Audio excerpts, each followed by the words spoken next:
Angela and Chelsea and Jen. I thought I would try my first video here for our first group workshop post, see how this goes.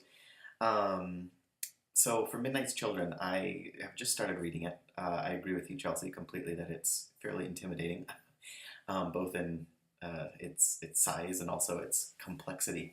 But I'm kind of excited to begin exploring it, and I just wanted to offer, I guess, first, some of my initial thoughts. I'm only in two chapters, but did some close reading of both those chapters, and just some of the things that I've noted. What really stood out to me is Rushdie's consistent use of uh, synecdoche, particularly the use of representing a particular body part to represent something larger. I think that's really fascinating so far, particularly with the perforated sheet. I'm also noticing quite a bit of the actually that's kind of a motif. Broken bits and pieces represent bigger parts, right? Even considering his being representing a nation, right? I think that's kind of an interesting thing. Also noticing a really fun, playful narrative. Our narrator, I guess, he's really exciting, and I think also the something else that's really interesting is the new concept of time. I mean, I feel like the narrator himself is like pushing play and pause consistently with time and really manipulating it for our purposes, to enjoy the story and kind of, I guess, put these different wholes together to understand a united narrative here. So even though I'm a couple chapters in, I did read a summary of this, and in the summary there was one particular part that I'm excited to get to as I continue to read, but a part that really I think will speak to the nugget, as Jen called it, of contextualization, and really allow me to develop a really interesting thought. And so the part of the summary that really got me was um, apparently there's going to be a part where Selim gets nose surgery. I guess he inherits his grandfather's really large nose, but he gets nose surgery, and as a result, he loses his magical powers, his telekinetic powers. And that struck me as really fascinating, really purposeful, I feel like, on Rushdie's part. And in my mind, it highlights some of the other key themes I've read in the first two chapters, particularly that strong emphasis on the body, and also on medicine. Think about Selim's grandfather Aziz as a doctor, and also the body being examined in those chapters in parts, right, in multiple parts. So I just thought it was really interesting that Selim undergoes sort of this kind of treatment of his nose and loses his powers as a result. Um, the two theories that I guess I'm trying to think about, maybe it's just one theory, I don't know, I'm still working on this, but I thought specifically about deconstruction, particularly in examining the binary opposition and how deconstruction sort of reevaluates the undervalued part of the binary and tries to repurpose it, tries to place it as a something that we should focus on in the narrative. I'm particularly fascinated. Actually, I'll get to that part in a second, because the other thing I'm interested in is body politics, right? Maybe not necessarily in the traditional sense that the feminists had brought in, but the idea of who or what has control over a body, right? And I'm thinking that these two, this concept of body politics and deconstruction, they merge for me in this concept that I think Foucault has brought up, which is the medical gaze.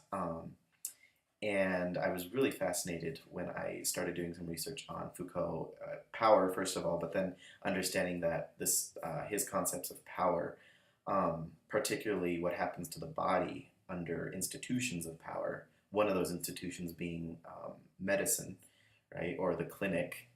That an idea that really struck me was a quote that I read from his "The Birth of the Clinic." Says that medicine no longer tried to see the essential truth beneath this sensible individuality. That, in combination with the Selim's nose surgery and loss of telekinetic powers, really struck me as really, I think, something I could play with and work with as we keep going throughout this novel. Um, so one of my modes of thinking, one of the best ways that I try to, or that I at least develop topics or whatnot, is I come up with titles first. For whatever reason, that's something really creative in my mind, converging titles and topics and trying to come up with narrowing down an idea that way. So I thought of this title of like medicalization and the murder of magic, right? And this idea of what happens when you have this really fascinating magical character. He undergoes this surgery, and then all of a sudden his magic is gone. Right? What happens when the medical meets the magical, particularly purposefully in a narrative? To go into even more depth, I wonder about to what extent does reparation or healing actually weaken or sicken a body and its identity, right? Does Rushdie play off of this theme even more? I'm assuming he does. If the grandfather is this uh, German doctor who comes back, or I'm sorry, a doctor who studies in Germany and comes back to his hometown and sort of sees the world completely different. I'm assuming that medicine is really important here. So I'm thinking that this is something that I could follow, a thread I could follow, and it could develop into something kind of interesting. Even more specifically, I'm wondering how can we read Salim's disappearance of telekinesis after his nose surgery as a medical or perhaps even institutional attack on the imagination, right? Is Rushdie trying to say something about not just institutions, but maybe more scientific, more medicalized institutions, right? What kind of grasp do they have on our imagination, and do they limit it? Do they expand it, right?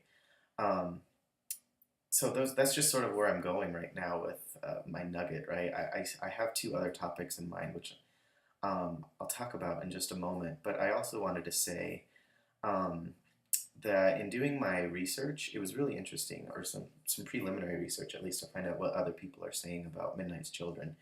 I was really struck by, so what I did is I went and did like Midnight's Children and deconstruction, because I was really interested to see what some of the hot topics were in regards to deconstruction in this novel. And what I really saw was this really purposeful um, attention paid to two things that were fascinating to me: the narrative, sort of the broken, fractured quality of the narrative, and also this binary of the whole, H-O-L-E, versus whole, W-H-O-L-E, which are two ideas that I think I could definitely play around with. Oh, a side note, I guess when I tried to do like specific key research with, that thread that I'm beginning with, and like the Foucault and medicalization, or what Foucault calls the medical gaze, I didn't come up with much. So I'm assuming this is a topic. I didn't come up with anything. I'm assuming this is a topic that would be interesting to write, just because nobody else seems to be exploring it. But anyway, so I found this one article by Laura Buchholz called Unnatural Narrative in Postcolonial Texts, where she seems to examine this new concept, or I guess this new theory. At least it's new to me. I guess I don't know how new it is, but it's something that I definitely put on my radar to research. Narratology, exploring how Rushdie's narrator is an example of unnatural narrative, and kind of explores that concept. What does it mean to be unnatural, right? Natural versus unnatural. And she does a very close examination of Salim's narrative. So I'm wondering if that would help with my own deconstructive piece. But then I also found this article, again, I talked about whole versus whole, called Political Wholes and Post-Colonial Identity. And that was by Rama Lohani Chase. And she does a very close deconstructive analysis of the whole versus whole binary as it appears throughout the book, and relates it specifically to colonialism and post-colonialism. So both of these, that's the other thing I found, is that the majority of the new stuff, even the new stuff, is very much about post-colonialism. And that's something that, to be quite frank, I'm not really interested in. And I think that Jen even mentioned in one of her introductory videos that's not necessarily how we should approach these texts. I mean, I'm sure it could be helpful to help illuminate some of the scholarly work, but it's not necessarily a theoretical approach I'm in love with nor overly attached to. So it would be cool to branch out of that. But anyway, so that was some of what I saw was already going on out there, particularly as it related to deconstruction. So I'm kind of excited to dig a little bit deeper and understand a little bit more about the whole versus whole, particularly if there's anything more about the body, right, and how the body undergoes that particular understanding of deconstruction. So that's the beginning. That's some of my preliminary stuff. I've included a lot of this as a written portion too. Just thought I'd have a video to help commentary and put a face to some of my thoughts here. The two other topics that stand out to me, just if this this medical, the medical gaze and Midnight's Children, or what did I call it? The medicalization and the murder of magic. If that doesn't follow, if that falls through, two other topics that really struck me. I'm really kind of interested in this narratology theory. I didn't know that it was a whole sort of branch of thought, but that in combination with reader response theory and the idea of telekinesis, that seems really interesting. And I came up with sort of another little tagline, like what happens when the narrator is silenced. Because I think in the summary I read where Salim's mother forces to silence him for a day. And on that day is actually when he starts to discover he can hear other people's voices, right? And I just think that's really kind of interesting and symbolic, indicative of how we're supposed to maybe approach this from a reader response approach, right? How are we supposed to approach this text? Is the narrator kind of reading our minds? You know, that's kind of a playful thing to explore. And the other thing is, I don't know if it's Marxist, I don't know if it's deconstructive, but I was really interested in the idea of, apparently all of these children are, I don't know, quarantined isn't the right word, but they're kind of placed in what I guess Rushdie calls the magician's ghetto. And I wonder to what extent does the magician's ghetto, does it romanticize poverty? Well, not poverty, but maybe the disenfranchised? Because I'm assuming that that's part of what's going on in this book, is that the magicians, or those who have the magical powers, are sort of ostracized in some way. That's just a brief assumption, but I'm wondering if that is the case, is it problematic to do that, to make a ghetto or something of that nature magical, right, or to attribute magicality with it. So that might be another topic worth exploring. Those are two other topics, I guess, that might be worth exploring. And I'm not married to any of these, although I am very interested in the medical concept, just because much of my family is in the medical field, and I can never connect with them just because it's so scientific, and I can't. So it'd be really interesting, actually, to start playing around with that and see, maybe literature a little bit through their eyes. I don't know. It's just a thought. So again, some of my initial thoughts.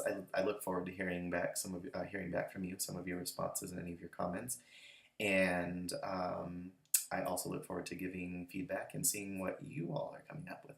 So thanks for listening to me.